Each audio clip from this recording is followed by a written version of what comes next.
5 లక్షల మంది హోంగార్డ్స్ చాలన్నటువంటి జీతాలతో వారి జీవితం దుర్లభంగా తయారైంది.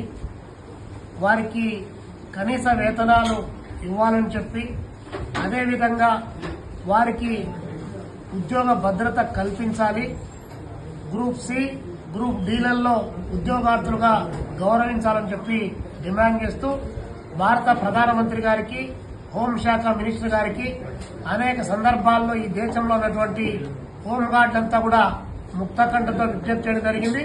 అయినా కూడా వారి జీవితాల్లో ఏమాత్రం వెలుగులు నింపడానికి కేంద్ర ప్రభుత్వం చర్యలు తీసుకోలేదు. పైగా హోంగార్డులు 1946లో ఈ సిస్టమ్ ఏర్పడితే అప్పటి నుంచి 1962లో చైనాతో యుద్దం జరిగినటువంటి సందర్భంలో గాని, ఇతరేతరమైన విపత్కర పరిస్థితులు దేశంలో ఎదురైనప్పుడు గాని హోంగార్డులు సెలవులు లేకుండా 24 గంటల పాటు ఏ విపత్కర పరిస్థితి ఎదురైనా కూడా వారు పనిచేస్తున్నటువంటి గొప్ప సేవకులుగా ఈరోజు దేశంలో గుర్తించబడ్డారు.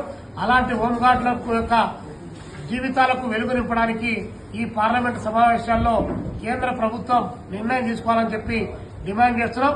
అదేవిధంగా రాష్ట్రంలో రాష్ట్ర విభజన జరిగిన తర్వాత అక్కడ తెలంగాణలో పనిచేస్తున్నటువంటి ఆంధ్రప్రదేశ్ హోంగార్డులు, ఆంధ్రప్రదేశ్ లో పనిచేస్తున్నటువంటి తెలంగాణ హోంగార్డులు ఏ రాష్ట్రానికి ఆ రాష్ట్రం వారిని ట్రాన్స్ఫర్ చేయాలని చెప్పేసి 114 సార్లు ఈ 12 సంవత్సరాల కాలంలో పాలక ప్రభుత్వాలకు, డీజీపీలకు, హోమ్ మినిస్టర్లకు, ఇరు రాష్ట్రాల ముఖ్యమంత్రులకు విజ్ఞప్తి చేసినప్పటికీ కూడా దున్నపోతు మీద వర్షం పడితే ఏ విధంగా అయితే చలనం లేకుండా ఉంటుందో ఆ పద్ధతిలో ఈ రాష్ట్ర ప్రభుత్వాలు వ్యవహరించడం ఇది హోంగార్డుల యొక్క నీచ స్థితికి ఇది నిదర్శనం అని చెప్పేసి వారిని కనీసం హోంగార్డుగా కూడా గుర్తించకపోవడం దుర్మార్గం అని చెప్పి భావిస్తూ తక్షణం ప్రభుత్వం 2 రాష్ట్రాలు కూడా చర్యలు తీసుకుని హోంగార్డుల యొక్క సమస్యను పరిష్కరించాలని చెప్పి కోరుతా ఉన్నాం.